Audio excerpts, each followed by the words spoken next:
প্রিয় ছাত্রছাত্রীরা, সবাইকে পলাশ ফিজিক্স চ্যানেলে স্বাগত। আজকের আমরা একাদশ শ্রেণীর কঠিন পদার্থের তাপীয় প্রসারণের পার্ট 2 এর ক্লাস করব। পার্ট 1 এর ক্লাসে আমরা কঠিন পদার্থের প্রসারণ কয় প্রকার এবং দৈর্ঘ্য প্রসারণ কি, দৈর্ঘ্য প্রসারণ গুণাঙ্ক কি, দৈর্ঘ্য প্রসারণ গুণাঙ্কের একক, মাত্রা এবং তার বিভিন্ন পদার্থের দৈর্ঘ্য প্রসারণ গুণাঙ্কের মান কেমন হয় সেটা সম্পর্কে জেনেছিলাম। আজকের ক্লাসের বিষয়বস্তু হলো আরও দুটো প্রসারণ, অর্থাৎ কঠিন পদার্থের যে 3 ধরনের প্রসারণ হয় তার মধ্যে আরও দুটি প্রসারণ, অর্থাৎ ক্ষেত্রীয় প্রসারণ এবং আয়তন প্রসারণ সম্পর্কে শিখব। কিন্তু তার আগে ক্লাসে যেটা শিখেছিলাম সেটা ছোট্ট করে একটু মনে করে নেওয়ার চেষ্টা করি। আমরা শিখেছিলাম দৈর্ঘ্য প্রসারণ গুণাঙ্ক বা দৈর্ঘ্য প্রসারণ। দৈর্ঘ্য প্রসারণ কি হয়েছিল? L2 - L1 দ্বারা লেখা হয়েছিল, সেটা প্রাথমিক দৈর্ঘ্যের সঙ্গে সমানুপাতিক ছিল, আর L2 - L1 ছিল উষ্ণতা বৃদ্ধির সঙ্গে সমানুপাতিক। এই সমীকরণ থেকে আমরা আলফা সমান দেখেছিলাম হয় L2 - L1 by T2 - T1, বা এই সম্পর্কটাকে আমরা কোনাকুনি গুণ করে সাজিয়ে এরকমভাবে লিখেছিলাম L2 সমান হয় L1 × 1 প্লাস আলফা ডেল্টা টি, যেখানে ডেল্টা টি বলতে আমরা কি বুঝি? T2 - T1। এই সম্পর্কগুলো আগের দিন প্রতিষ্ঠা করেছিলাম, একক শিখেছিলাম, মাত্রাও শিখেছিলাম। আজকের আমরা প্রথমে শিখব ক্ষেত্র প্রসারণ। ক্ষেত্র প্রসারণ কি? বলেছিলাম যে কোনো কঠিন পদার্থে তাপ প্রয়োগ করলে দৈর্ঘ্য, ক্ষেত্রফল, আয়তন সব একত্রেই বৃদ্ধি পায়, কিন্তু বস্তুটার জ্যামিতিক আকৃতির উপর নির্ভর করে আমরা প্রসারণকে 3টে ভাগে ভাগ করি। এখানে প্রধানত সেই সব বস্তুর কথা বলবো যাদের ক্ষেত্রফল সহজে আমরা পরিমাপ করতে পারি। ক্ষেত্রফল প্রসারণ, বা দেখবে এরকম লেখা আছে তোমাদের বইয়ে ক্ষেত্র প্রসারণ গুণাঙ্ক।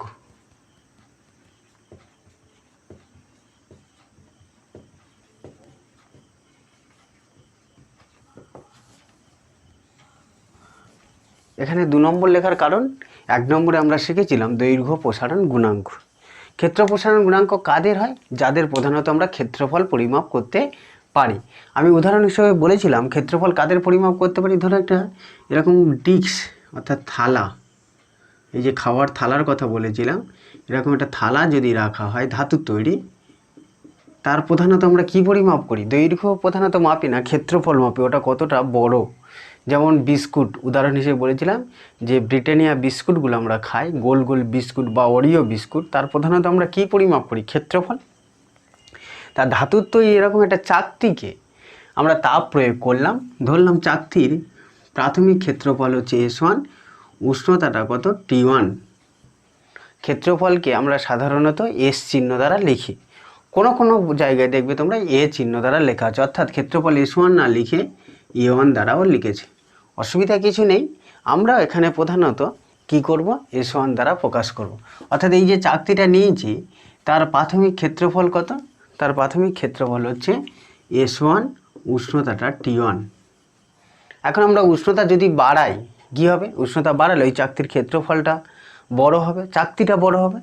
আমি ধরলাম যে উষ্ণতাটা T1 থেকে T2 করায় ক্ষেত্রফল বৃদ্ধি পেল। কত? ক্ষেত্রফলটা S2 হলো যখন উষ্ণতা হলো T2, ক্ষেত্রফল বড় হয়ে গেল। কারণ ধাতব পদার্থের উষ্ণতা বাড়লে দৈর্ঘ্য, ক্ষেত্রফল, আয়তন বাড়ে।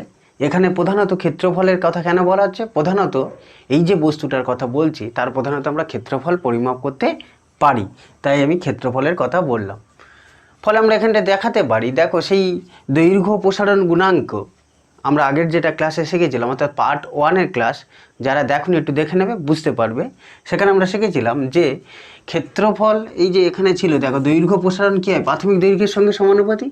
এখানেও তাই ক্ষেত্রফল বৃদ্ধি অর্থাৎ S2 - S1 ক্ষেত্রফলের বৃদ্ধি দুটো বিষয়ের উপর নির্ভর করে। একে হচ্ছে কি? প্রাথমিক ক্ষেত্রফলের সঙ্গে সমানুপাতিক।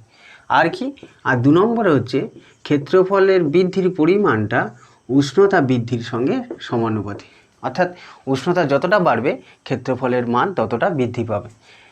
এই দুটো সমীকরণ থেকে আমরা যৌগিক ভেদ প্রয়োগ করতে পারি, ফলে S2 মাইনাস S1 সমান কি লিখতে পারি, S1 ইন্টু কত T2 মাইনাস T1। এখন সমানুপাতিটা আমরা বলেছিলাম সমান করতে গেলে একটা ধ্রুবক নিতে হয়। দৈর্ঘ্য প্রসারণ গুণাঙ্কের ক্ষেত্রে আমরা সেই ধ্রুবকটাকে আলফা দ্বারা লিখেছিলাম, ক্ষেত্র প্রসারণ গুণাঙ্কের ক্ষেত্রে সেই ধ্রুবকটাকে বিটা দ্বারা লেখা হয়, beta S1 T2 minus T1। বিটাটাকে কি বলা হয় যেন, এই বিটা আমি আগের দিন বলেছিলাম বিটা হচ্ছে Greek letter, alpha beta gamma delta. বিটাটাকে আমরা কি বলি, বিটাটাকে আমরা বলি দৈর্ঘ্য প্রসারণ গুণাঙ্ক। কার, এই যে চাকতিটা যে ধাতুর বা যে উপাদানের তৈরি, সেই ধাতুর বা উপাদানের দৈর্ঘ্য প্রসারণ গুণাঙ্ক। তাহলে বিটাটা কি, দৈর্ঘ্য প্রসারণ গুণাঙ্ক। বোঝা গেল? ফলে আমরা এই জায়গা থেকে দেখো এই যে সমীকরণটা করলাম, এই সমীকরণ থেকে আমরা লিখতে পারি বিটা সমান কি, বিটা সমান লিখতে পারি S2 minus S1 by S1 into কত T2 মাইনাস T1। তারপরে আমরা এটাও প্রকাশ করতে পারি, দেখো বিটা সমান S2 মাইনাস S1 গোটাটার তলায় S1 বাই পুরোটার তলায় কত T2 মাইনাস T1। দেখো এই সমীকরণটা এবং এই সমীকরণটা একই রকম লাগছে না, লাগার কথা, কারণ দুটো একই রকম সমীকরণ। এই এপারের সমীকরণটাকে আমরা বলেছিলাম কি, এটা হচ্ছে দৈর্ঘ্য প্রসারণ গুণাঙ্ক, আর অর্থাৎ আলফা সমান যেটা দৈর্ঘ্য প্রসারণ গুণাঙ্ক, তাই এখানে L2 L1 এসছে, আর এটা কি ক্ষেত্র প্রসারণ গুণাঙ্ক। সংজ্ঞাটা যেরকমভাবে দিয়েছিলাম দৈর্ঘ্য প্রসারণ গুণাঙ্কের সংজ্ঞা, আমরা কি দিয়েছিলাম, দৈর্ঘ্য প্রসারণ গুণাঙ্কের সংজ্ঞা দেওয়ার সময় বলেছিলাম দৈর্ঘ্য প্রসারণ গুণাঙ্ক কি, যে প্রতি একক উষ্ণতা বৃদ্ধির জন্য, যেহেতু T2 মাইনাস T1 কি উষ্ণতা বৃদ্ধি, উষ্ণতা বৃদ্ধিকে ভাগ করা হচ্ছে, তাই বলা হয়েছিল প্রতি একক উষ্ণতা বৃদ্ধির জন্য কোনো ধাতব কঠিন পদার্থের প্রতি একক দৈর্ঘ্যে যতটা দৈর্ঘ্য বৃদ্ধি পায়। এখানেও তাই বলবো একই রকমভাবে সংজ্ঞা কি দেব, যে প্রতি একক উষ্ণতা বৃদ্ধির জন্য কোনো ধাতুর ক্ষেত্রফলে, প্রাথমিক ক্ষেত্রফলে বা প্রাথমিক ক্ষেত্রফলে একক ক্ষেত্রফলে যে পরিমাণ ক্ষেত্রফল বৃদ্ধি পায়। কেমন দেখো সংজ্ঞাটা এইভাবে লিখতে পারি, ক্ষেত্র প্রসারণ গুণাঙ্কের গাণিতিক রূপটা তাহলে আমরা একটু ওপরে লিখে নিই, এইটা একটু ওপরে লিখে নিই। বিটা সমান কত হলো, S2 মাইনাস S1 গোটাটার তলায় S1 বাই কত T2 মাইনাস T1। কী বলা হচ্ছে সংজ্ঞায়, প্রতি একক উষ্ণতা বৃদ্ধির জন্য, প্রতি একক উষ্ণতা বৃদ্ধির জন্য, এই যে কেন প্রতি একক কথাটা এলো আমি আগের ক্লাসেই আলোচনা করেছিলাম, T2 মাইনাস T1 মানে কি উষ্ণতা বৃদ্ধি ভাগ করা হচ্ছে বলে প্রতি, ভাগ করলে এককে চলে আসে, তাই প্রতি একক উষ্ণতা বৃদ্ধির জন্য কোনো ধাতব পদার্থের প্রতি একক ক্ষেত্রফলে, কোথা থেকে প্রতি একক ক্ষেত্রফলে শব্দটা আসছে, যে ওপরের S2 minus S1 by S1 ওইটার মানে, এই যে এইটুকুনি মানে হচ্ছে কি প্রতি একক ক্ষেত্রফলে ক্ষেত্রফল বৃদ্ধি। তাই আমরা কি বলছি, ধাতব পদার্থের প্রতি একক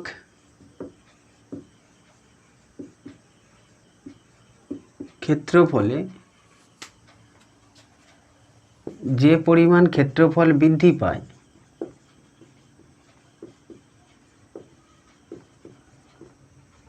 প্রতি একক ক্ষেত্রফলে যে পরিমাণ ক্ষেত্রফল বৃদ্ধি পায় তাকে কি বলে, ক্ষেত্র প্রসারণ গুণাঙ্ক।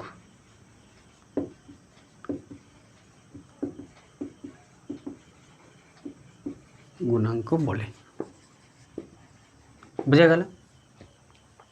এর একক কি, ক্ষেত্র প্রসারণ গুণাঙ্কের একক একই রকমভাবে আমরা বের করতে পারি। দেখো কার একক বের করছি, তাহলে আমরা ক্ষেত্র প্রসারণ গুণাঙ্কের একক।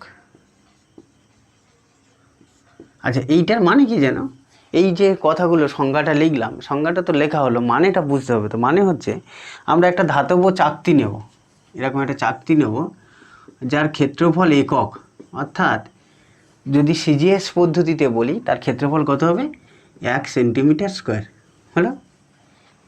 এবার উষ্ণতা, এই চাকতির উষ্ণতা যদি 1 ডিগ্রি সেন্টিগ্রেড বাড়ায় তাহলে ক্ষেত্রফল কিছুটা বাড়বে। তো ধরো উষ্ণতা 15 ডিগ্রি সেন্টিগ্রেড ছিল, এখান থেকে কত ডিগ্রি করবো, 16 ডিগ্রি সেন্টিগ্রেড, অর্থাৎ কত বাড়ালাম উষ্ণতা, 1 ডিগ্রি। এই 1 ডিগ্রি উষ্ণতা বাড়ালে এই একক ক্ষেত্রফলের চাকতির ক্ষেত্রফল সামান্য হলেও বাড়ে, যতটা বাড়ে সেটাই এই চাকতিটার উপাদানের ক্ষেত্র প্রসারণ গুণাঙ্ক। দেখবে যদি চাকতিটা পিতলের তৈরি হয় তখন ক্ষেত্রফল হবে 1.0000038 সেন্টিমিটার স্কোয়ার। অর্থাৎ 15 ডিগ্রি উষ্ণতায় পিতলের চাকতির ক্ষেত্রফল কত ছিল? 1 সেন্টিমিটার স্কোয়ার। 16 ডিগ্রি সেন্টিগ্রেড উষ্ণতায় কত হলো? 1.4038 সেন্টিমিটার স্কোয়ার। এই যে ক্ষেত্রফল কতটা বাড়লো, ক্ষেত্রফল বাড়লো দেখো, বৃদ্ধি পেল কত? 0.4038, তাই না? এটাই হচ্ছে বিটা। কার? পিতলের বিটা। একক ক্ষেত্রফল, সেটাই বলছি যে প্রতি একক উষ্ণতা বৃদ্ধির জন্য, অর্থাৎ 1 ডিগ্রি উষ্ণতা বাড়ার জন্য প্রতি একক ক্ষেত্রফল, অর্থাৎ একক ক্ষেত্রফলে ক্ষেত্রফল যেটুকুনি বাড়ে সেটাই হচ্ছে ক্ষেত্র প্রসারণ গুণাঙ্ক। এর একক কী হবে? এককটা কী করে বের করবো দেখো, কার? ক্ষেত্র প্রসারণ গুণাঙ্কের একক। কোন পদ্ধতিতে? ধরো এসআই পদ্ধতিতে বের করি। যে পদ্ধতিতে বলবে আমরা সেই পদ্ধতিতে বের করার চেষ্টা করব। এসআই পদ্ধতিতে কী হবে দেখো, ওপরে কী আছে? ক্ষেত্রফলের বৃদ্ধি। এখন ক্ষেত্রফলের বৃদ্ধির একক কী? ক্ষেত্রফলের বৃদ্ধির একক হচ্ছে সেন্টিমিটার স্কোয়ার। ফলে ওপরে হবে দেখো সেন্টিমিটার স্কোয়ার, আর তলায়ও কী আছে? ক্ষেত্রফল। ক্ষেত্রফলের একক কী? Centimetre square. আর পুরোটার তলায় কি? উষ্ণতা বৃদ্ধি। উষ্ণতার বৃদ্ধির একক কি? কেলভিন। এসআই পদ্ধতিতে উষ্ণতার একক কেলভিন। দেখো আমি প্রত্যেকটা রাশির একক বসালাম। S2 - S1 অর্থাৎ ক্ষেত্রফল বৃদ্ধি, তার একক কি? Centimetre square. তলায় কি? S1 ক্ষেত্রফল, ক্ষেত্রফলের একক কি? Centimetre square. আর গোটাটার তলায় কি? কেলভিন। কাটাকুটি হয়ে গেলে দেখো কি আসবে? Kelvin inverse. অর্থাৎ বিটার একক হচ্ছে কেলভিন ইনভার্স। একই রকমভাবে যদি সিজিএস পদ্ধতিতে নির্ণয় করি, দেখবি সিজিএস পদ্ধতিতে কেমন আসবে? এটাই এসআই পদ্ধতিতে সেন্টিমিটার স্কোয়ার হবে না, এটা মিটার স্কোয়ার হবে। ক্ষেত্রফলের একক সেন্টিমিটার স্কোয়ার নয়, এসআই পদ্ধতিতে মিটার স্কোয়ার। সিজিএস পদ্ধতিতে কী হবে দেখো, ক্ষেত্রফল বৃদ্ধির একক সেন্টিমিটার স্কোয়ার। সেন্টিমিটার স্কোয়ার, তলায় কি? Degree centigrade. এই যে প্রত্যেকটা রাশির একক বসিয়ে দিলাম, ফলে কী হলো? Degree centigrade inverse. আবার দেখবে এপিএস পদ্ধতিতে গণনা করলে আসবে ডিগ্রি ফারেনহাইট ইনভার্স। আমি আর এটা গণনা করে দেখালাম না, তোমরা নিশ্চয়ই বুঝতে পারলে কীভাবে এককটা এলো। এটা কার এলো? বিটার একক। দেখো লক্ষ্য করে, বিটার একক আর আলফার একক একই ছিল। আলফার একক কিন্তু আমরা আগের ক্লাসে শিখেছিলাম, এরকমই ছিল। ওখানে একটা প্রশ্ন ছিল যে দৈর্ঘ্য প্রসারণ গুণাঙ্কের এককে দৈর্ঘ্যের একক আসে না কেন? আমরা তার উত্তর দিয়েছিলাম যে এই যে দৈর্ঘ্য প্রসারণ গুণাঙ্কের রাশিমালাটা লক্ষ্য করে, এই যে রাশিমালাটা, এই রাশিমালা থেকেই উত্তর দিয়েছিলাম যে দৈর্ঘ্য প্রসারণ গুণাঙ্কে দুটো দৈর্ঘ্যের অনুপাত থাকায় পরস্পরকে প্রশমিত করে দেয়। এখানেও তাই। দেখো ক্ষেত্র প্রসারণ গুণাঙ্কের এককে কোনো ক্ষেত্রফলের একক নেই, অর্থাৎ কোনো সেন্টিমিটার স্কোয়ার, মিটার স্কোয়ার অথবা ফুট স্কোয়ার কিছুই নেই। কেন? আমরা তার কারণ হিসেবে বলবো যে ক্ষেত্র প্রসারণ গুণাঙ্কে যে রাশিমালাটা আমরা নির্ণয় করেছি, সেই রাশিমালায় দেখতে পাচ্ছি দুটো ক্ষেত্রফলের অনুপাত আছে। ওপরেও ক্ষেত্রফল বৃদ্ধি, তলায় ক্ষেত্রফল, অর্থাৎ ক্ষেত্রফল আর ক্ষেত্রফলের একক পরস্পরকে অনুপাত হওয়ায় কেটে যাবে। কেবলমাত্র কার একক থাকে? উষ্ণতার একক। বলা হচ্ছে ক্ষেত্র প্রসারণ গুণাঙ্ক, থাকে কেবলমাত্র উষ্ণতার একক। এটা হলো একক। মাত্রাটা কী হবে কার?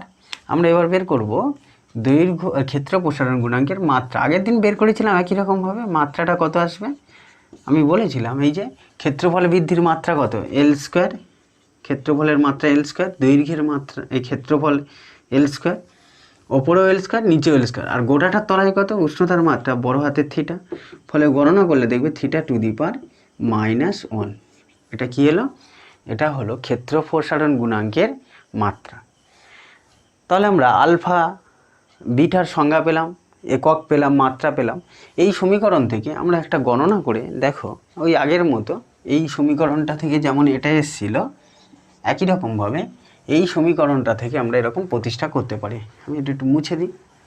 কি প্রতিষ্ঠা করতে পারি দেখো, এটা কোনাকুনি গুণ করে সরল করলে দেখবে আসবে S2 সমান S1 × 1 + বিটা T2 - T1, এরকম দেখতে আসবে। যেটাকে আমরা আরও সহজ রূপে প্রকাশ করার জন্য কি লিখেছিলাম? S2 সমান হয় S1 × 1 + বিটা ডেল্টা টি।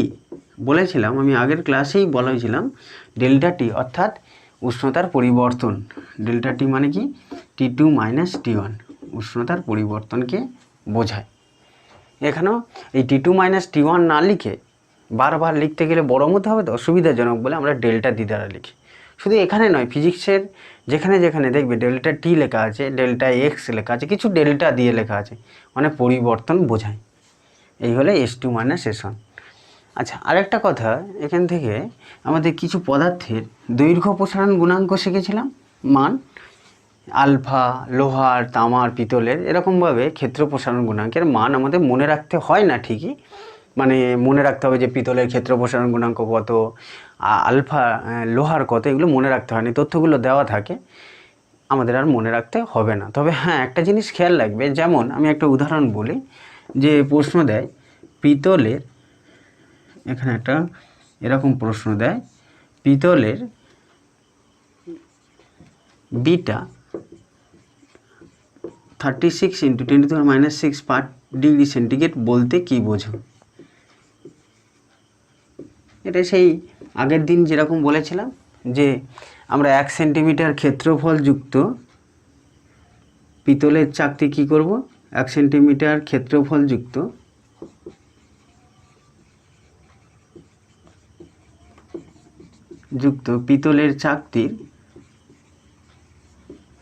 পিতলের চাকতির উষ্ণতা 1 ডিগ্রি সেন্টিগ্রেড বাড়ালে কি হবে? ক্ষেত্রফল, চাকতিটির ক্ষেত্রফল 36 × 10⁻⁶ সেন্টিমিটার স্কোয়ার বৃদ্ধি পাবে। এই হচ্ছে 36, বা অনেক সময় এটা 38ও দিয়ে দেয়, যেমন আমরা এখানে বলছিলাম না 38, এটা বৃদ্ধি পাবে, এত সেন্টিমিটার স্কোয়ার বৃদ্ধি পাবে। হ্যাঁ, এটা তো দৈর্ঘ্য প্রসারণ গুণাঙ্কে এটা বুঝেছিলাম, সেটাই এখানে লেখা হলো একই রকমভাবে। আর একটা জিনিস যে বিটা কোনো একটি ধাতু, ধরো এই পিতলের কথা বলি, পিতলের বিটা 38 × 10⁻⁻পার ডিগ্রি সেন্টিগ্রেড হলে ফারেনহাইট স্কেলে মান নির্ণয় করো। ফারেনহাইট স্কেলে বিটা কত? মানে সেন্টিগ্রেড স্কেলে, অর্থাৎ 1 ডিগ্রি সেন্টিগ্রেড উষ্ণতা বৃদ্ধি পেলে ক্ষেত্রফল এটা বৃদ্ধি পাচ্ছে। এই প্রশ্নটার অর্থ হচ্ছে যে 1 ডিগ্রি ফারেনহাইট উষ্ণতা বৃদ্ধি পেলে ক্ষেত্রফল কতটা বাড়বে সেটা জানতে চাই। এখন দেখো, সেই সম্পর্কটা আমরা কি করে বের করবো যেন? আমরা জানি এই সম্পর্ক থেকে আসে আলফা এফ সমান 5/9 × আলফা সি। এখন তুমি বলতে পারো স্যার এই আলফা এফ বলতে কি বোঝায়? আলফা এফ বলতে বোঝায় ফারেনহাইট স্কেলে দৈর্ঘ্য প্রসারণ গুণাঙ্ক।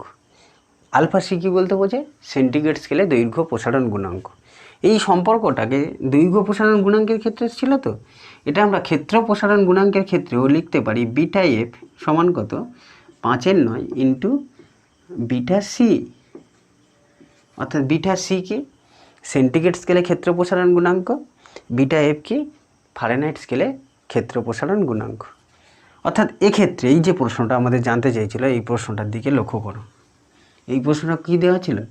সেন্টিগ্রেড স্কেলে দেওয়া ছিল। অ্যাকচুয়ালি এটা বিটা সি দেওয়া আছে, যেহেতু এটা পার ডিগ্রি সেন্টিগ্রেড, অর্থাৎ এটা বিটা সি দেওয়া আছে, আর আমাদের বিটা এফটা বের করতে বলেছে ফারেনহাইট স্কেলে কত হবে।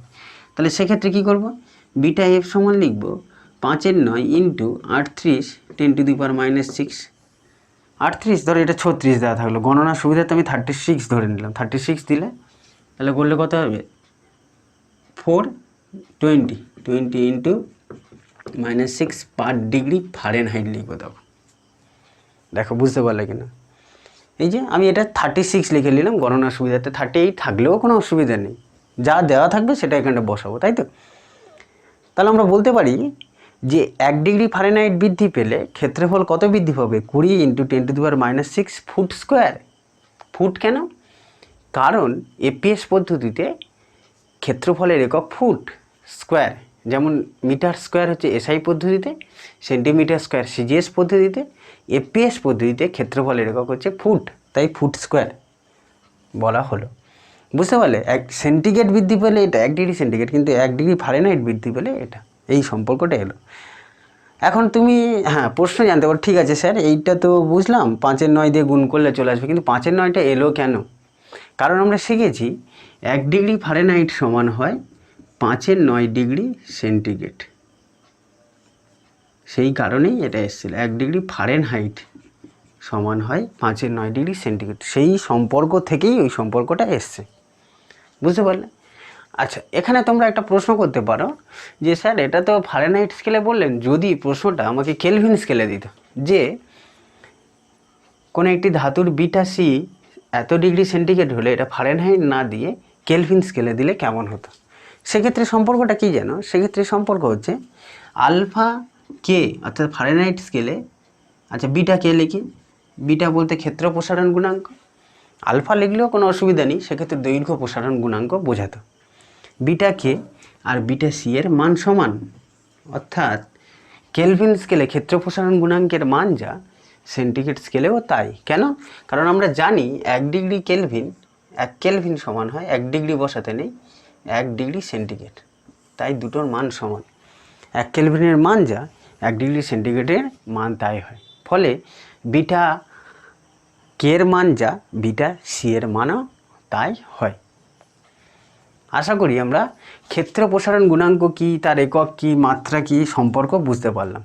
এরপরেই আমাদের শেখার বিষয়বস্তু হচ্ছে আয়তন প্রসারণ গুণাঙ্ক।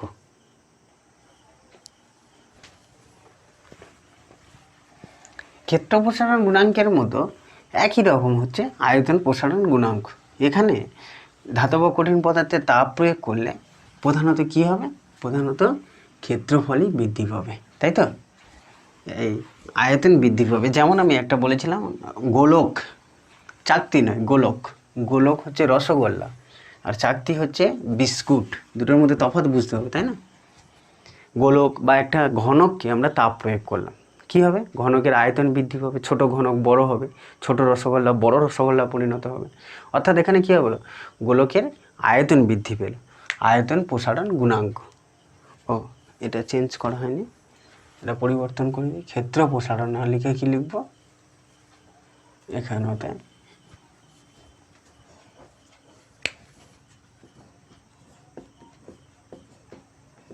আয়তন প্রসারণ, এখানে আয়তন প্রসারণ গুণাঙ্ক। একদম একই রকম, ওই V2 মাইনাস V1 সমানুপাতিক V1 আর V2 মাইনাস V1 সমানুপাতিক T2 মাইনাস T1। নিশ্চয়ই বুঝতে পারছো V2 V1 বলতে কী বোঝাচ্ছে? V1 মানে T1 উষ্ণতায় আয়তন যা ছিল, আর V2 বলতে T2 উষ্ণতায় আয়তন যা হলো। এই দুটোকে আমরা সরল করে গামা ধ্রুবক দিয়ে লিখতে পারতাম V2 মাইনাস V1, গোটাটার তলায় V1, পুরোটার তলায় T2 মাইনাস T1। সেটা কি দৈর্ঘ্য প্রসারণ গুণাঙ্ক কি আলফা দ্বারা, ক্ষেত্র প্রসারণ গুণাঙ্ক কি দ্বারা? বিটা দ্বারা। আর আয়তন প্রসারণ গুণাঙ্ক এই গামা, গামাটা কি? আয়তন প্রসারণ গুণাঙ্ক।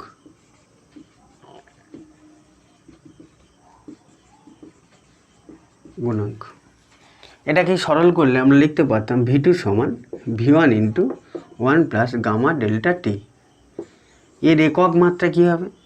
একক একই, আয়তন বাই আয়তন কেটে যাবে, কেবলমাত্র উষ্ণতা থাকবে, অর্থাৎ প্রতি ডিগ্রি সেন্টিগ্রেড বা প্রতি কেলভিন বা প্রতি ডিগ্রি ফারেনহাইট। মাত্রাটা কী আসবে? মাত্রাটা বড় হাতে θ⁻⁻1, যা যা শিখেছিলাম একই। কারণ দেখো ওই আলফা বিটা, বিটাতে কী ছিল আমি এখানে যদি লিখি, বিটাতে আমরা কী শিখলাম? বিটাতে শিখলাম S2 minus S1 by S1 T2 minus T1। এখানে ভি কেন? ভলিউম, আয়তনের ইংরেজি ভলিউম, সেখান থেকে ভি নেওয়া আছে, V2 minus V1 by V1 একই রকম। ফলে একক একই, মাত্রা একই। এমনকি কেন আয়তনের একক থাকে না বা সম্পর্ক, অর্থাৎ গামা সি সমান কত? 5/9, গামা এফ অর্থাৎ ফারেনহাইট স্কেলে ক্ষেত্র আয়তন প্রসারণ গুণাঙ্ক কত হয়? 5/9 ইন্টু গামা সি, যা যা শিখলাম একটু আগে, বা গামা কে সমান কত? গামা সি, একই রকম হয় আয়তন প্রসারণ গুণাঙ্কের ক্ষেত্রে। এই হলো কঠিন পদার্থের 3টে প্রসারণ গুণাঙ্ক। তবে আমি বারবার বলছি, ক্লাসের শুরু থেকেই বলছি পার্ট 1-এর ক্লাস থেকে বলছি, কঠিন পদার্থে তাপ প্রয়োগ করলে কেবলমাত্র দৈর্ঘ্য, ক্ষেত্রফল বা আয়তন বৃদ্ধি পায় না। কি হয়? কঠিন পদার্থে তাপ প্রয়োগ করলে 3টে প্রসারণই একত্রে ঘটে। বস্তুর জ্যামিতিক আকৃতির উপর নির্ভর করে আমরা প্রসারণকে 3টে ভাগে ভাগ করি। এবার আমাদের শেখার বিষয়বস্তু, এই অধ্যায়ের মূল বিষয়বস্তু সেটা কি জানো? সেটা হচ্ছে যে ধরো একই উপাদানের তৈরি, অর্থাৎ উদাহরণ হিসেবে আমরা যেটা ধরছিলাম, ধরো পিতলের একটা দণ্ড নিলে, পিতলের একটা চাকতি নিলে, পিতলের একটা ঘনক নিলে, তাহলে পিতলের একটা দণ্ড নিলে তার প্রধানত কি বৃদ্ধি পাবে? দৈর্ঘ্য। পিতলের একটা চাকতি নিলে তার তাপ প্রয়োগ করলে প্রধানত কি বৃদ্ধি পাবে? ক্ষেত্রফল। পিতলের একটা ঘনক নিলে তাপ প্রয়োগ করলে তার প্রধানত কি হবে? আয়তন বৃদ্ধি পাবে। এবার এই পিতলের দৈর্ঘ্য প্রসারণ গুণাঙ্ক বা ক্ষেত্র প্রসারণ গুণাঙ্ক বা আয়তন প্রসারণ গুণাঙ্কের মধ্যে কেমন সম্পর্ক, সেই সম্পর্কটা আমরা বোঝার চেষ্টা করব। আমরা যে কোনো একটা প্রসারণ গুণাঙ্ক জানলে, অর্থাৎ কোনো একটি ধাতুর দৈর্ঘ্য, ক্ষেত্রফল বা আয়তন প্রসারণ গুণাঙ্কের মধ্যে কোনো একটি জানলে অপরগুলো খুব সহজে গণনা করে বের করতে পারি, যদি আমরা সম্পর্কটা জানি। এখন দেখো, এই আলফা অর্থাৎ দৈর্ঘ্য প্রসারণ গুণাঙ্ক, বিটা এবং গামা, এদের মধ্যে সম্পর্কটা আমরা অনেক রকমভাবেই প্রতিষ্ঠা করতে পারি। বিভিন্ন পদ্ধতিতে করা যায়, 3টে পদ্ধতিতে করা যায়। ডেরিভেটিভ বলে গাণিতিক একটা ক্যালকুলেশন, সেটা করলে খুব দ্রুত হয়। এখন আমরা যারা ক্লাস 11-এর সবে শুরুতে এগুলো জানছি, তারা হয়তো ডেরিভেটিভটা বুঝতে তাদের পক্ষে সমস্যা হবে, কিন্তু যারা ক্লাস 12-এ পড়েছো তারা কিন্তু ডেরিভেটিভ দিয়ে গণনা করে দেখাতে পারবে। তাই আমি প্রথমে এমনি স্বাভাবিকভাবে যে গণনাটা করা যায়, আমরা যে বীজগাণিতিক প্রক্রিয়ায় গণনা করা যায় সেটা শিখব। তারপরে কিভাবে ডেরিভেটিভ দিয়ে আলফা, বিটা, গামার সম্পর্ক প্রতিষ্ঠা করা যায় সেটাও শিখব। তোমরা যারা প্রথমে শিখছো, এখনো ডেরিভেটিভ কি জানো না, তারা কিন্তু এই প্রথম পদ্ধতিটা অবলম্বন করে প্রমাণ করবে পরীক্ষায় পড়লে। আর যারা জানো ডেরিভেটিভ কি, কিভাবে ডেরিভেটিভ করতে হয়, তারা দ্বিতীয় পদ্ধতিটা অবলম্বন করবে। বোঝা গেল? যার যেটা পছন্দ হবে। তা আপাতত আমরা তাহলে কি শিখব? এখন আমরা শিখব দৈর্ঘ্য প্রসারণ গুণাঙ্ক, ক্ষেত্র প্রসারণ গুণাঙ্ক এবং আয়তন প্রসারণ গুণাঙ্কের মধ্যে সম্পর্ক। অর্থাৎ এই যে আলফা, দাঁড়াও বোর্ডটা মুছে দিই,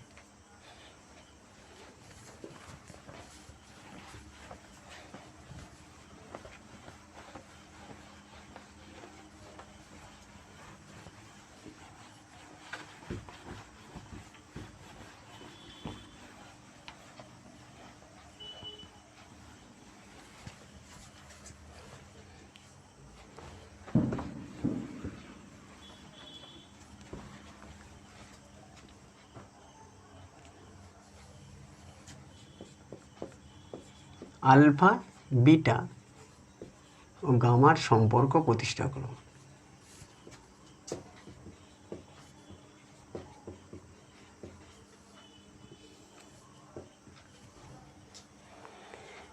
এই সম্পর্ক প্রতিষ্ঠা করতে গেলে আমাদের কিছু অঙ্ক একটু মনে রাখতে হবে, কিছু গাণিতিক সমীকরণ, যে সমীকরণগুলো তোমরা পরবর্তীকালে গিয়ে শিখবে বা অনেকে জানো, তাও আমরা একবার করে শিখে নিচ্ছি। কি সমীকরণ দেখো, সেটা হলো, আমরা জানি এরকম যদি থাকে এ প্লাস বি এর হোল স্কোয়ার থাকলে তুমি এটাকে সমাধান করে কত করতে পারবা? এটাকে গুণ করলে এর সূত্র হচ্ছে A square plus 2ab plus B square. দেখো আমি লিখি, তোমরা জানো তবুও লিখছি, A square plus 2ab plus B square. আবার A plus B whole cube থাকলে কি লিখতে? A cube plus 3a square B plus 3ab square plus B cube. কিন্তু যদি A plus B whole to the power 10 থাকতো, সেটাকে গণনা করা যেত তো? যেত। সেটা কিভাবে? সেটা শেখার জন্য আমাদের দ্বিপদ উপপাদ্য, অঙ্কের বইয়ে আছে দ্বিপদ উপপাদ্য, সেখানে আমরা এগুলো শিখব। এমনকি এটা 11, 12, 13 যা থাক গণনা করে আমরা দেখাতে পারি। আমাদের এই সূত্রটা, অর্থাৎ A plus B whole to the power N একটা সংখ্যা, তার মান কত হতে পারে? 2, 4, 6, 8, 10 যা খুশি হতে পারে। হলে কেমন হবে সেটা আমরা বের করতে পারবো, নির্ণয় করতে পারবো, কিন্তু এখন আমরা জানি না। আমরা এখন সেই সূত্রের মধ্যে যাবো না, প্রতিষ্ঠা করতে যাব না। প্রতিষ্ঠা করলে বুঝতে পারবো না কি আছে। আমাদের কি লাগবে সেটুকুনি একটু বলে দিই। আমাদের লাগবে 1 plus x whole to the power n যদি থাকে কত হবে, অর্থাৎ 1 প্লাস এক্স, এক্স না লিখে তুমি এখানে 1 প্লাস এ, 1 প্লাস বি যা খুশি লিখতে পারতে। এই 1 plus x whole to the power n, n মানে কত, যে কোনো একটা সংখ্যা ধনাত্মক অথবা ঋণাত্মক হলে এর মানটা, অর্থাৎ এটা গণনা করলে কত হয় যেন 1 প্লাস এন এক্স প্লাস আরও সব পদ আছে সেগুলো আমরা উপেক্ষা করি। দেখো কি করলাম, 1 plus x whole to the power n সমান কত লিখলাম, 1 প্লাস এই পাওয়ারটা এর পাশে চলে এলো। কেন, এই যে বললাম এইটাকে ভাঙলে তখন বুঝতে পারতে, সেই সূত্রে বসানো হয়েছে, এর জায়গায় 1, বির জায়গায় এক্স বসালে এরকম দেখতে আসে। তোমাদের আপাতত শুধু এইটুকুনি মনে রাখলে হবে, 1 plus x whole to the power n সমান কত, 1 plus n x plus dot dot করে আরও পদ আসে, সেগুলো আমরা নিই না, সেগুলোকে উপেক্ষা করে দিই। কেন উপেক্ষা করি, উপেক্ষা মানে ক্ষুদ্র বলে বাদ দিয়ে দিই, আর ধরি না।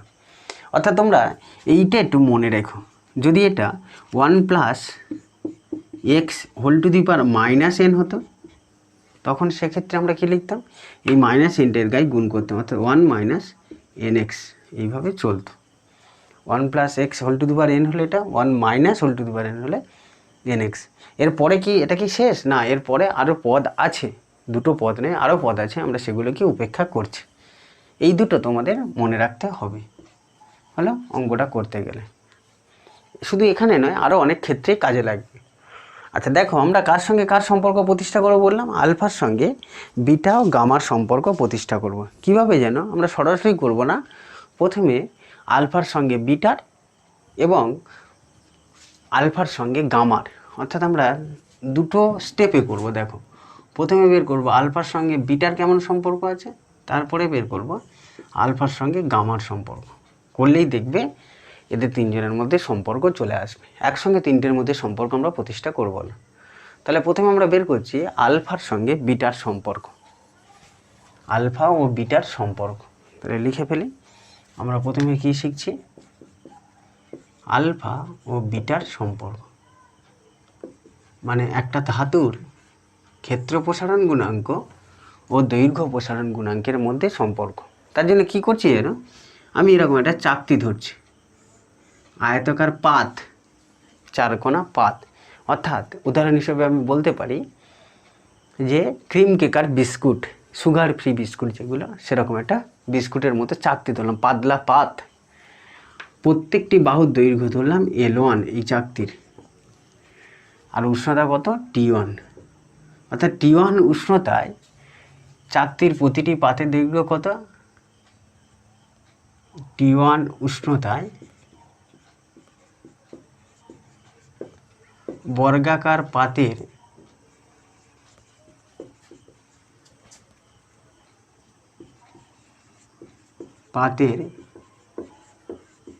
প্রতিটি বাহুর দৈর্ঘ্য কত L1 ধরলাম, বর্গাকার পাতের প্রতিটি বাহুর দৈর্ঘ্য L1। তাহলে ক্ষেত্রফল কত, দেখো লিখতে পারি ক্ষেত্রফল S1 সমান L1 স্কোয়ার। কেন, কারণ আমি বর্গক্ষেত্রের ক্ষেত্রফল জানি বাহু স্কোয়ার, এটা বর্গাকার পাত, ক্ষেত্রফল কত হবে L1 স্কোয়ার। এখন উষ্ণতা বৃদ্ধি পেয়ে T2 হলে, উষ্ণতা বেড়ে গেলে কি হবে, এই চাকতিটার ক্ষেত্রফল বেড়ে যাবে, অর্থাৎ চাকতিটা আর একটু বড় মতো হয়ে যাবে, এরকম আর থাকবে না, এরকম দেখতে হয়ে যাবে। ধরলাম প্রতিটি বাহুর দৈর্ঘ্য হবে সেক্ষেত্রে L2, আর একই তো বাহুর দৈর্ঘ্য থাকবে না। কেন, যেহেতু উষ্ণতা বৃদ্ধি পেয়েছে, তাই উষ্ণতা বৃদ্ধি পেয়ে T2 হলে প্রতিটি বাহুর দৈর্ঘ্য কত হয়,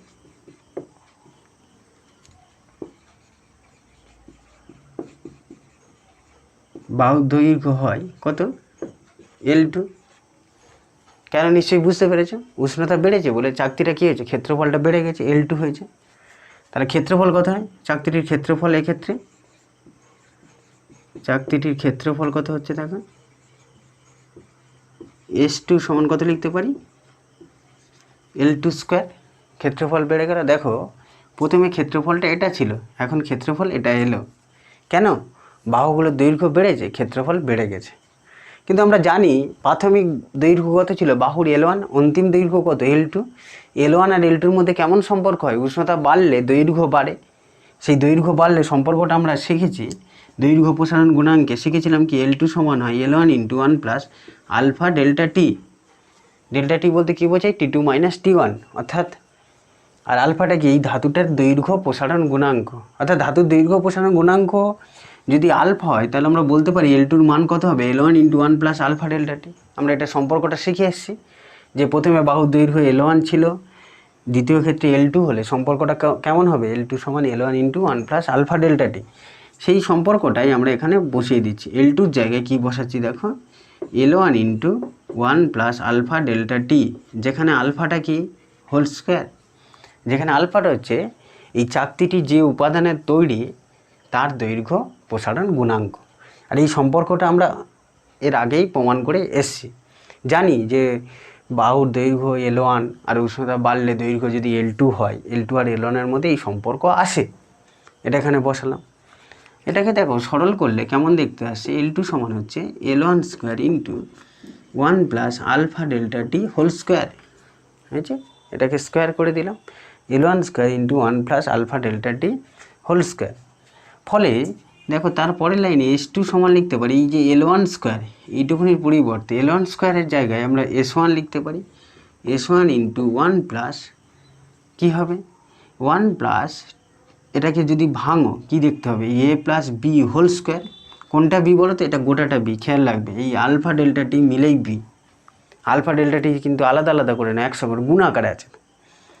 এটা হোল স্কোয়ার করলে কত হবে? A square plus 2AB plus B square alpha square delta t square. দেখো বুঝতে পারলে কিনা লক্ষ্য করে দেখো। আমরা L1 স্কোয়ারের জায়গায় কী বসালাম? S1, আর 1 plus alpha delta T whole স্কোয়ারের জায়গায় A square plus 2AB plus B square বসালাম। এখন আমরা কি জানি? আলফাটা কি? আলফাটা দৈর্ঘ্য প্রসারণ গুণাঙ্ক। আলফার মান তো খুব কম হয়। আলফার মান প্রধানত কত হয়? 18 × 10⁻⁻6। এটা তাও খুব বেশি মান। পিতলের আলফা অনেক বেশি, সেটা লিখলাম। মানে কি? 18/1-এর পরে 6টা শূন্য, 6, তাই না? 10⁻⁻6 দিয়ে গুণ মানে ভাগ করলাম। তাহলে আলফা যদি ক্ষুদ্র হয়, ভাবো এটা স্কোয়ার করলে কত আসবে? এটা স্কোয়ার করলে 18 × 18, আর তলায় কত আসবে? 1-এর পরে 12টা শূন্য। মানে কি হলো? আলফা যদি ক্ষুদ্র হয়, যেহেতু আলফা ক্ষুদ্র, আলফা স্কোয়ারটা আরও ক্ষুদ্র, খুব ছোট্ট একটা সংখ্যা। দেখো এটা সরল করলে একটা খুব ছোট্ট মতো সংখ্যা আসবে, যেটা শূন্যর থেকে অনেক অনেক কাছাকাছি, শূন্যের অনেক কাছাকাছি। তাই আমরা এই পত্রগুলি উপেক্ষা করব। কেন উপেক্ষা? মানে কি? এইটুকুনি যোগ করলে এদের সঙ্গে মানের যা হবে আর এইটুকুনি বাদ দিলে খুব একটা তফাৎ হবে না। অর্থাৎ দেখো 5 কোটির সঙ্গে 0.1 যোগ করলে যা আসে, আর শুধু 5 কোটি লিখলেও তাই। মানে ওই 0.1টা যোগ করা যা, না করা তাই, উপেক্ষা করা। এখানেও তাই। এই আলফা স্কোয়ার ডেল্টা টি স্কোয়ারকে আমরা উপেক্ষা করছি। কেন উপেক্ষা করতে পারছি? কারণ আলফা স্কোয়ারটা এত ক্ষুদ্র যে এই মানটুকুনি এত ছোট হয়ে যাবে, খুব ছোট, শূন্যের কাছাকাছি। সেটা এর সঙ্গে যোগ করলে মানের খুব একটা তফাৎ হয় না। তাই আমরা লিখতে পারি, দেখো ওপরে লিখে দিই। ফলে আমরা সম্পর্কটা এমন লিখতে পারি, এই সম্পর্কটাকে S2 সমান কত? S1 × 1 প্লাস 2 আলফা ডেল্টা টি লিখে দেব। যেহেতু আলফা ক্ষুদ্র, কেন হলো? আলফা ক্ষুদ্র হওয়ায়, আলফা ক্ষুদ্র বলে alpha square delta t square আরও ক্ষুদ্র। এরকম পাশে লিখে দিতে হবে। হ্যাঁ, উপেক্ষা করে পাই, উপেক্ষা করে দিলাম। এই সম্পর্কে এলো। এরা কার কার মধ্যে? এই চাকতির প্রাথমিক ক্ষেত্রফল আর অন্তিম ক্ষেত্রফল। প্রাথমিক ক্ষেত্রফলকে আমরা কী দ্বারা লিখেছিলাম? চাকতির প্রাথমিক ক্ষেত্রফলকে S1, অন্তিম ক্ষেত্রফলকে কী দ্বারা লিখেছিলাম? S2। দেখো S2 আর S1-এর মধ্যে সম্পর্ক এলো দৈর্ঘ্য প্রসারণ থেকে, তাই তো? এখন আমরা যদি ধরি যে এই ধাতুটার দৈর্ঘ্য প্রসারণ গুণাঙ্ক যদি বিটা হতো, তাহলে সেক্ষেত্রে কেমন সম্পর্ক আসতো? যদি ধাতুটার ক্ষেত্র প্রসারণ গুণাঙ্ক বিটা হতো, আমরা জানি সম্পর্কটা এরকম হওয়া উচিত ছিল। একটু আগেই তো আমরা প্রমাণ করেছি ধাতুর ক্ষেত্র প্রসারণ গুণাঙ্ক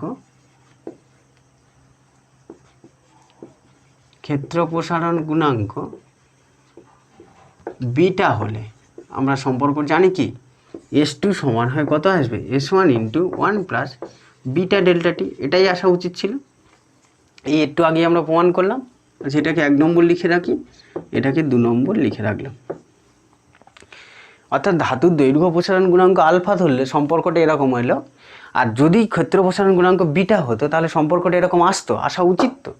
অর্থাৎ 1 আর 2 একই সম্পর্ক, কারণ এটাও অন্তিম ক্ষেত্রফল প্রাথমিক ক্ষেত্রফলের মধ্যে সম্পর্ক প্রতিষ্ঠা করছে, এটাও অন্তিম ক্ষেত্রফল প্রাথমিক ক্ষেত্রফলের মধ্যে সম্পর্ক প্রতিষ্ঠা করছে। ফলে আমরা এই দুটোকে তুলনা করে কি বলতে পারি, দেখো এই দুটোকে তুলনা করে বলতে পারি 1 ও 2 তুলনা করলে কি পাচ্ছি দেখো, একটু ভালো করে লক্ষ্য করে দেখো, এটা বিটার মান যা এখানে, এই বিটার মান যা এখানে 2 আলফার ভূমিকা তাই না। অর্থাৎ বিটা সমান কত এলো 2 আলফা, বা আলফা সমান কত বিটা বাই 2। এই যে আলফা আর বিটার মধ্যে সম্পর্ক চলে এলো। অর্থাৎ একটা ধাতুর আলফা দেওয়া থাকলে বিটা চলে আসবে। ধরো পিতলের, এই যে বলছিলাম উদাহরণে, পিতলের আলফা কত 18 ইন্টু 10⁻⁻6 পার ডিগ্রি সেন্টিগ্রেড। বললাম বিটা কত হবে, আমি জানি বিটা সমান কত হয় 2 আলফা, অর্থাৎ এটাকে 2 দিয়ে গুণ করলে কত হবে 36 ইন্টু 10⁻⁻6 পার ডিগ্রি সেন্টিগ্রেড। বিটার চলে এলো ওই ধাতুর বিটা কত। এই এলো আলফা ও বিটার মধ্যে সম্পর্ক, বোঝা গেল একটা ধাতুর আলফা ও বিটা। তাহলে আলফা সমান কত এলো বিটা বাই 2। কেমনভাবে করলাম নিশ্চিত বুঝতে পারলে। এবার আমরা কি করব, আমাদের তো তিনটের মধ্যে সম্পর্ক বের করতে হবে। সবে আমরা আলফা আর বিটা বের করেছি, এবার বিটা আর গামার মধ্যে সম্পর্ক প্রতিষ্ঠা করি। বিটা গামা নয়, আলফা আর গামার মধ্যে সম্পর্ক প্রতিষ্ঠা করব। এটা একটু মুছে দিই, তোমরা একটু দেখে নাও ততক্ষণ, আমি এই দিক থেকে মুছি। আলফা আর বিটা হয়ে গেল, এবার আলফা আর গামার মধ্যে সম্পর্ক, অর্থাৎ দৈর্ঘ্য প্রসারণ গুণাঙ্ক আর ক্ষেত্র প্রসারণ গুণাঙ্কের মধ্যে সম্পর্ক প্রতিষ্ঠা করব। ওই একই রকমভাবে এখানে কি ধরেছিলাম চাকতি, কেন চাকতি ক্ষেত্রফলের সম্পর্ক আনবো বলে। এবারে ধরবো ঘনক, একটা ঘনক ধরে নেব, বোঝা গেল কেমন দেখো। তাহলে এবার আমরা শিখব কি আলফা ও গামার সম্পর্ক। একই রকম, আমি আর বিস্তৃত লিখব না, একটু বুঝে নেওয়ার চেষ্টা করি। ধরো এখানে একটা ঘনক আছে, ধাতুর তৈরি ঘনক, বুঝছে, এর প্রতিটি বাহুর দৈর্ঘ্য L1, উষ্ণতা T1। তাহলে আয়তন কত, প্রথমে V1 সমান নিশ্চয়ই হবে L1 কিউব। কেন, কারণ ঘনকের আয়তনের ফর্মুলা কি বাহু কিউব, তাই বাহু কিউব বসালাম। এবার উষ্ণতা বাড়লে কী হবে, ঘনকটা একটু বড় হয়ে যাবে, কারণ ঘনকটিতে ধাতুর তৈরি। ঘনক কেন বড় হবে, যেহেতু ওর প্রতিটা বাহু বড় হয়ে যাবে, প্রতিটি বাহু ধরো L2 করে হলো, উষ্ণতা কত T2। যখন উষ্ণতা L1 থেকে বেড়ে, ভুল বললাম, যখন উষ্ণতা T1 থেকে বেড়ে T2 হলো, তখন বাহুগুলোর দৈর্ঘ্য বেড়ে যাবে, কারণ ধাতুর তৈরি, বাহু বাড়বে মানে কি ঘনকটা বড় হবে। তাহলে সেক্ষেত্রে আয়তন V2 সমান কত L2 কিউব। নিশ্চয়ই বুঝতে পারলে কেন, এই যে এই ঘনকটার আয়তন L2 কিউব। আবার আমরা জানি V2 L2 র জায়গায় আমরা কত লিখতে পারি L1 into 1 plus alpha delta T. কোথা থেকে এলো, কারণ আমরা L2 আর L1 এর মধ্যে কেমন সম্পর্ক জানি, L2 সমান জানি L1 into 1 plus alpha delta T হয়, তাই এটা এখানে বসিয়ে দিলাম, L2 র জায়গায় বসিয়ে দিলাম। কারণ আমরা জানি একটা ধাতুর প্রাথমিক দৈর্ঘ্য আর অন্তিম দৈর্ঘ্যের মধ্যে এই সম্পর্ক আসে, যেখানে আলফাটা কি ওই ধাতুর দৈর্ঘ্য প্রসারণ গুণাঙ্ক, এটা কিউব হবে, তাই না, L2 র জায়গায় বসিয়েছি কিউব। তাহলে V2 সমান কত হবে L1 cube 1 plus alpha delta T whole cube. ফলে V2 সমান কত L1 কিউবের জায়গায় কত লিখবো V1, এই যে এই জায়গা থেকে লিখে দিচ্ছি। আমি আর কিন্তু ওইগুলো লিখছি না, যে বাহু দৈর্ঘ্য প্রথমে L1 ছিল, উষ্ণতা বৃদ্ধি পেয়ে T2 হলে বাহু দৈর্ঘ্য L2 হলো, ক্ষেত্রফল এটা হলো, এগুলো লিখছি না। তোমরা নিশ্চয়ই বুঝতে পারছো, আমি শুধু ম্যাথামেটিক্যাল গণনাটা দেখাচ্ছি, গাণিতিক গণনাটা। L1 এর জায়গায় V1, আর এটা কত 1 প্লাস আলফা কি হবে A plus B whole cube, বা তুমি সেই বলছিলাম একটু আগেই যে সূত্রটা 1 plus x whole to the power n হলে 1 প্লাস nx, এর পরের পদ উপেক্ষা করছি, এই প্রয়োগ করতে পারো এখানে। এই হোল টু দি পাওয়ার 3টা এখানে বসিয়ে দিলে কত আসবে 3 আলফা ডেল্টা টি।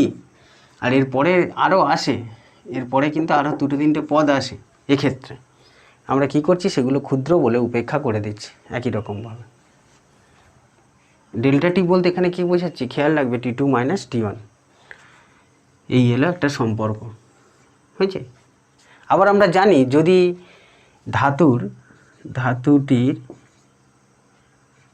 ধাতুটির আয়তন প্রসারণ গুণাঙ্ক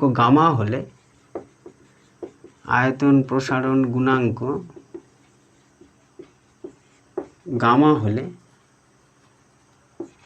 সম্পর্ক কেমন আসে, V2 সমান হয়, আমরা জানি V1 × 1 প্লাস গামা ডেল্টা টি। এটা 3 নম্বর সমীকরণ লিখি, এটা 4 লিখি। আমরা জানি তো এটা হয় যদি ধাতুর আয়তন প্রসারণ গুণাঙ্ক গামা হতো, সেক্ষেত্রে আমরা জানি সম্পর্ক এরকম আসা উচিত।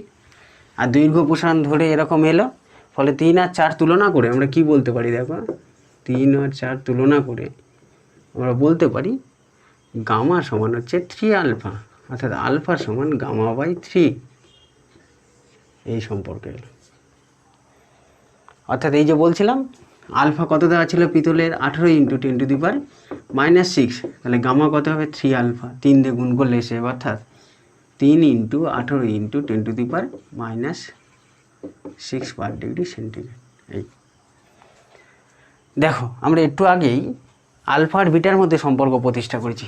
কত করলাম, আলফা আর বিটার মধ্যে সম্পর্কটা কি প্রমাণ করলাম, আলফা সমান হয় বিটা বাই 2, আর এখন কি করলাম, আলফা সমান হচ্ছে গামা বাই 3, ফলে এই দুটোকে একত্রে লিখতে পারি আলফা সমান বিটা বাই 2 সমান গামা বাই 3। এই হলো তোমাদের আলফা বিটা গামার মধ্যে সম্পর্ক। প্রথমে আলফা আর বিটার মধ্যে বের করলাম, এখন আলফা আর গামার মধ্যে বের করলাম, সেখান থেকে লিখে দিলাম। এই জায়গা থেকে তোমাদের একটা প্রশ্ন দেয়, আলফা ইসটু বিটা ইসটু গামা সমান কত হবে। আলফা থাকলো, বিটার জায়গায় কত বসাবে, 2 আলফা, গামার জায়গায় 3 আলফা। একটু আগেই তো এগুলো সব প্রমাণ করেছি, দেখো গামার জায়গায় 3 আলফা, বিটার জায়গায় 2 আলফা করলে কত আসছে, 1:2:3। অর্থাৎ একটা উদাহরণ দিলে আরও পরিষ্কার হবে তোমাদের কাছে। দেখো কি উদাহরণটা, ধরো পিতলের আলফা দেওয়া আছে 18 × 10⁻⁶ পার ডিগ্রি সেন্টিগ্রেড, তাহলে পিতলের বিটা, পিতলের গামা কত হবে, আলফাটা দেওয়া আছে। আমি পিতলের বলছি, যে কোনো ধাতু দিতে পারে, তাই না। বিটাটা কত হবে, এর দ্বিগুণ, অর্থাৎ 36 × 10⁻⁶, কারণ আমরা প্রমাণ করেছি বিটা সমান হয় 2 আলফা, ওই জন্য লিখলাম। গামা কত হয় 54 × 10⁻⁶। ওই জন্য বলছিলাম না, একটা দেওয়া থাকে, দৈর্ঘ্য, ক্ষেত্র বা আয়তন প্রসারণের মধ্যে যে কোনো একটা দেওয়া থাকলে অপরগুলো বের করা যায়। এটা হলো জ্যামিতিক পদ্ধতিতে, বীজগাণিতিক পদ্ধতিতে প্রমাণ। আর একটা কীভাবে করা যায় বললাম, ডেরিভেটিভের সাহায্যে, সেটা একটু করার চেষ্টা করব। যারা ডেরিভেটিভ জানো না, তারা এই যে পদ্ধতিতে করলাম, এটাভাবে করলে হবে, এইরকমভাবে প্রমাণ যদি পরে করে দিলে হবে। আর যারা ডেরিভেটিভ জানো কি, তারা কিন্তু এই ডেরিভেটিভ দিয়ে করতে সুবিধা হবে তাদের, কারণ ডেরিভেটিভ দিয়ে করাটা সুবিধাজনক খুবই। কেমন দেখো প্রমাণটা একটু করে, খুব সহজ গণনা। ধরো আমি একটা ঘনক ধরলাম, যার প্রতিটি বাহুর দৈর্ঘ্য হচ্ছে L।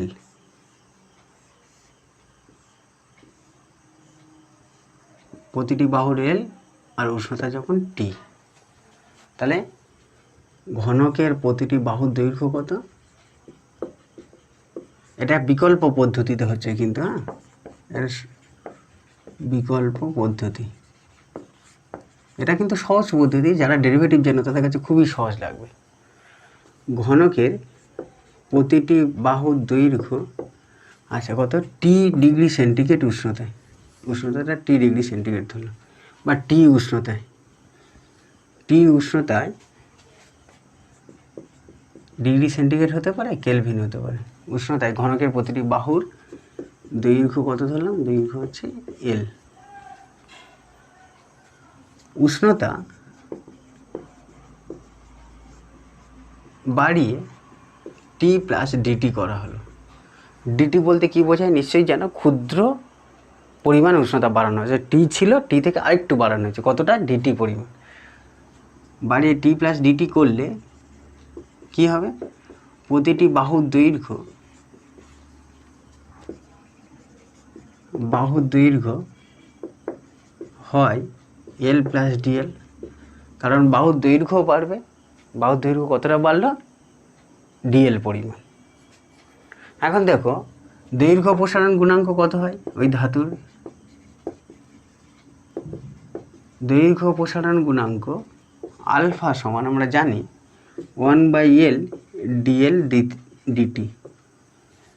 কোথা থেকে এলো? এই যে আমরা জানতাম আলফা সমান কত হয়, L2 minus L1 by L1 কত ডেল্টা টি, বা এরকম শিখেছিলাম দেখো L2 minus L1 by L1 T2 minus T1, এই তো শিখেছিলাম। সেটাকেই তো এইভাবে লেখা যায়, DL2 মাইনাস L1 কি দৈর্ঘ্যের বৃদ্ধি, L1 মানে প্রাথমিক দৈর্ঘ্য, আর এটা ডিটি, সেটাই লিখেছি, বুঝছে?